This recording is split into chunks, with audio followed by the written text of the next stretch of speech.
اتقوا الله حق تقاته ولا تموتن إلا وأنتم مسلمون. وقال النبي صلى الله عليه وسلم في حديثه وهو صادق المصدوق: اتق الله حيثما كنت وأتبع السيئة الحسنة تمحوها وخالق الناس بخلق حسن. وقال النبي صلى الله عليه وسلم أيضا: خيركم من طال عمره وحسن عمله. صدق الله العظيم وصدق رسول الكريم ونحن على ذلك من الشهيد والشهيد. Bapak-bapak, saudara-saudara sekalian, jamaah sholat Jumat yang dirahmati Allah Subhanahu wa taala. Marilah selalu senantiasa kita panjatkan puji syukur kita kepada Allah Subhanahu wa taala atas segala karunia yang Allah Subhanahu wa taala berikan kepada kita. Begitu banyak nikmat yang Allah Subhanahu wa taala berikan kepada kita, dan tentunya nikmat yang paling utama dan agung adalah nikmat iman dan nikmat Islam. Sehingga atas dasar nikmat iman dan nikmat Islam itulah hari ini, pada Jumat ini, di siang hari yang begitu baik, di tengah aktivitas kita yang begitu sibuk, kita datang memenuhi panggilan Allah Subhanahu wa taala melaksanakan sholat Jumat secara berjamaah di masjid yang kita cintai ini. Mudah-mudahan Allah Subhanahu wa taala terima amal ibadah kita, dan mudah-mudahan kita berupaya lebih sungguh-sungguh lagi untuk selalu memberikan yang terbaik sebagai bentuk penghambaan kita kepada Allah Subhanahu wa taala. Salawat beriring salam atas junjungan Nabi kita Muhammad sallallahu alaihi wasallam. Nabi adalah orang yang paling berjasa di atas hidup kita, yang mana berkat wasilah risalah Nabi sallallahu alaihi wasallam, hari ini kita bisa merasakan begitu nikmatnya, begitu beruntungnya kita terpilih menjadi orang-orang yang beriman dan berislam. Oleh karena yang tadi di Jumat ini kita berbanyak salawat kepada Nabi sallallahu alaihi wasallam, dan mari kita berupaya untuk melakukan apa-apa saja yang Nabi ajarkan, dan juga kita tinggalkan apa-apa yang Nabi larang dalam kehidupan kita ini. Bapak-bapak, saudara-saudara sekalian, jamaah sholat Jumat yang dirahmati Allah Subhanahu wa taala, bahwasanya di hari-hari ini adalah kita telah menapaki awal tahun, hari-hari baru di awal tahun. Tentunya banyak dari kita yang telah membuat resolusi-resolusi baru di tahun 2024, tahun yang baru ini.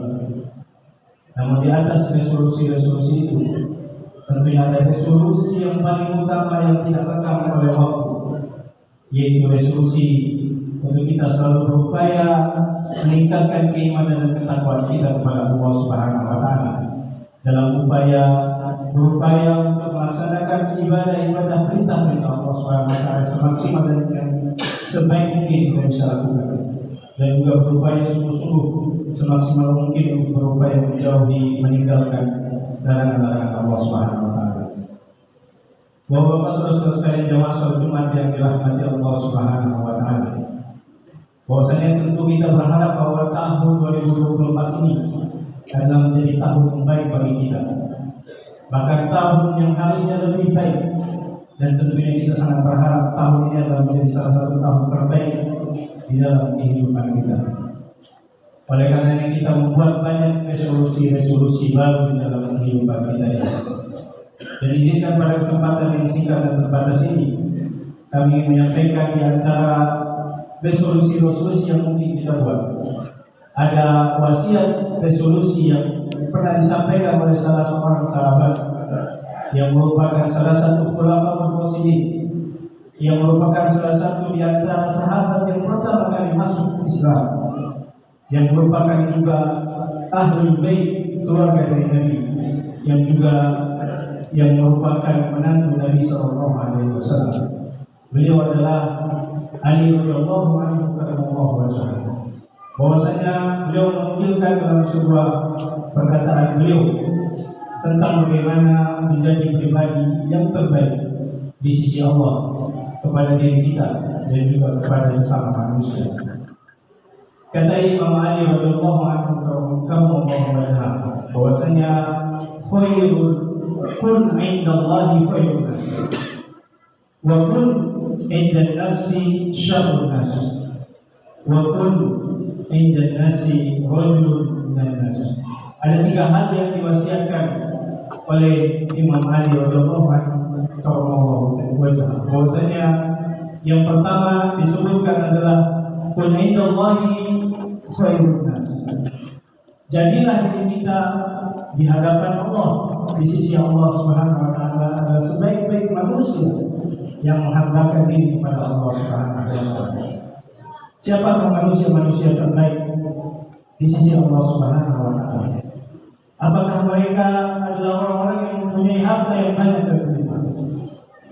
Atau apakah mereka orang-orang yang mempunyai jabatan tinggi dan mentereng? Atau bisa jadi apakah mereka orang-orang yang disebut ustaz atau disebut kiai yang hari-harinya berceramah dari mimbar ke mimbar mendakwahkan manusia? Mungkin di mata manusia mereka adalah orang-orang terbaik di antara para manusia. Namun di sisi Allah Subhanahu wa taala belum tentu. Karena yang terbaik di sisi Allah Subhanahu wa taala sebagaimana yang kita ketahui di dalam surat Al-Hujurat, inna akramakum indallahi atqakum. Sebaik-baik manusia adalah manusia yang paling bertakwa di sisi Allah Subhanahu wa taala. Oleh karenanya bisa jadi seseorang yang punya harta berlimpah, dia akan menjadi manusia terbaik di sisi Allah Subhanahu wa taala apabila harta yang dia dapatkan dengan cara yang baik dan halal, dan dia juga infakkan hartanya itu ke jalan-jalan yang diridhoi oleh Allah Subhanahu wa taala. Begitu juga orang yang punya jabatan tinggi dan mentereng, maka dia bisa menjadi orang manusia yang terbaik di sisi Allah apabila dengan jabatan dan kekuasaan itu dia memudahkan orang-orang, memfasilitasi manusia-manusia lain untuk mendapatkan kebaikan-kebaikan, untuk menjalankan ibadah-ibadah dengan cara yang terbaik di sisi Allah Subhanahu wa taala. Maka dia bisa menjadi salah satu di antara manusia yang terbaik di sisi Allah. Begitu juga dengan para ustaz dan kiai yang memiliki keilmuan wawasan yang luas dan mendalam. Apabila dia mendakwahkan agama ini ikhlas karena taala kepada Allah Subhanahu wa taala, maka sungguh dia bisa menjadi salah satu di antara orang-orang yang terbaik di sisi Allah Subhanahu wa taala. Inilah adalah wasiat yang pertama, qul indallahi khairun nas. Namun apabila kita tidak memiliki potensi-potensi tersebut, harta kita tidak punya, jabatan kita tidak punya, ilmu kita tidak punya, apakah kita bisa menjadi manusia terbaik di sisi Allah? Maka telah datang kepada kita kisah Uwais bin Qarni, yang mana di masa hidupnya di dunia dia adalah seorang fakir miskin yang tidak mempunyai apapun di dunia ini. Dia tidak pernah dihiraukan oleh manusia tetangga sekitar, bahkan dia tidak pernah dikenal oleh orang sekitar, dan dia hanya seorang pengembala unta di padang pasir. Namun dia adalah orang yang disebut Nabi Sallallahu Alaihi Wasallam termasuk wali min awliya, salah satu wali dari wali-wali Allah Subhanahu wa taala di dunia ini, yang mana apabila dia berdoa kepada Allah Subhanahu wa taala, maka doanya menembus langit, penduduk-penduduk langit bergetar, dan juga arsy Allah Subhanahu wa taala, dan doanya dijabah oleh Allah Subhanahu wa taala. Uwais al-Qarni tidak terkenal di dunia, tidak terkenal oleh penduduk dunia, tapi dia terkenal di langit oleh penduduk langit. Maka dia adalah orang yang terbaik, salah satu di antara orang terbaik di sisi Allah Subhanahu wa taala. Wasiat yang kedua yang disampaikan oleh Ali radhiyallahu anhu karamallahu wajhahu, "Qul inda nafsi syarrun nas." Jadilah diri kita orang-orang yang merasa selalu buruk di hadapan diri kita. Kita tidak pernah merasa lebih baik di hadapan orang lain. Karena sesungguhnya segala sesuatu yang kita dapatkan, segala sesuatu yang kita peroleh hari ini adalah berasal dari Allah Subhanahu wa taala. Inna lillahi wa inna ilaihi raji'un. Bukankah itu yang sering kita dengar dalam ungkapan bahwa segala sesuatu hanya milik Allah Subhanahu wa taala. Oleh karena itu Bapak saudara sekalian, jamaah salat Jumat yang dirahmati Allah Subhanahu wa taala, bahwasanya kita tidak pernah merasa diri lebih baik dibandingkan orang lain. Karena sesungguhnya Allah Subhanahu wa taala telah menggariskan hal ini, bagaimana ketika kita merasa diri lebih baik daripada orang lain, maka akan muncul sifat kita merasa hebat, merasa lebih besar kepada orang lain. Dan ini tentunya akan membawa kehidupan kita merasa lebih hebat, merasa lebih besar dibandingkan orang lain, yang mana akan berkaitan dengan hal yang ketiga yang disebutkan oleh Imam Ali radhiyallahu anhu wajah, bahwa wasiat yang ketiga, kun aidan nasi rajul minan nas, jadilah engkau manusia di antara manusia yang bersahaja, manusia yang biasa seperti manusia pada umumnya, manusia yang bersahaja, tidak merasa lebih terhadap orang lain. Karena sesungguhnya ketika kita merasa lebih terhadap orang lain, kita merasa bahwa kita mempunyai keutamaan dibanding orang lain, maka akan muncul sifat-sifat iblis, yang mana telah Allah Subhanahu wa taala ceritakan kisah ini yang akan menjadi pelajaran bagi kita.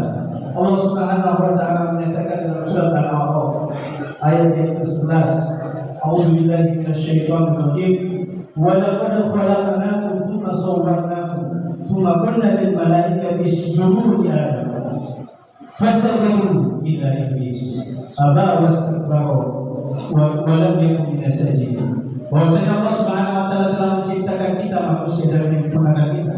Kemudian ketika itu Allah Subhanahu wa taala berfirman kepada para malaikat, "Usjudu li Adam." Berilah hormat kepada Adam. Fasajadu, maka semua penduduk langit para malaikat kecuali iblis tidak mau bersujud. Aba wastakbara.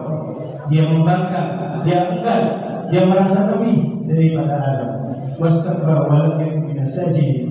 Dan tidak pernah memberi hormat kepada Adam alaihissalam.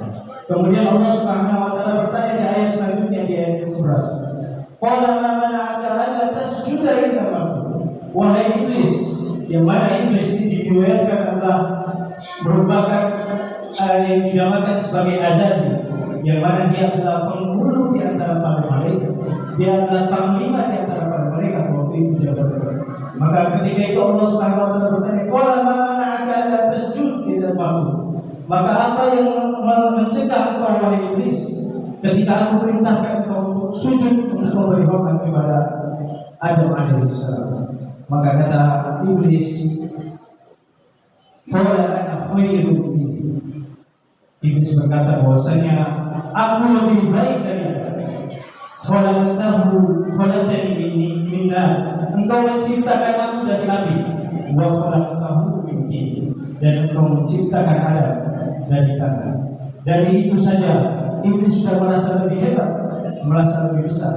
Bahkan aba wastakbara, dia enggan, dia membangkang perintah Allah Subhanahu wa taala dan menyombongkan diri, sehingga Allah Subhanahu wa taala memerintahkan dia untuk turun dari surga Allah Subhanahu wa taala. Bapak-bapak, saudara-saudara sekalian, jamaah salat Jumat yang dirahmati Allah Subhanahu wa taala, tiga hal ini yang tentunya mudah-mudahan menjadi resolusi kita bersama untuk diri pribadi kita. Marilah sebagaimana yang disebut, qul indallahi khairun nas, jadilah diri kita manusia-manusia terbaik di sisi Allah. Wa qul indan nafsi syarrun nas, dan jadilah diri kita manusia-manusia yang merasa diri kurang, manusia-manusia yang merasa diri buruk, kita lebih baik daripada orang lain. Wa qul indan nasi rajulun minan nas, dan jadilah diri kita manusia-manusia bersahaja di antara manusia-manusia yang lain. Barakallahu li wa lakum fil Qur'anil 'azim wa nafa'ani wa iyyakum bima fihi min al-ayati wa dhikril hakim. Aqulu qawli hadha astaghfirullah li wa lakum wa li sa'iril muslimin fastaghfiruhu innahu huwal ghafurur rahim.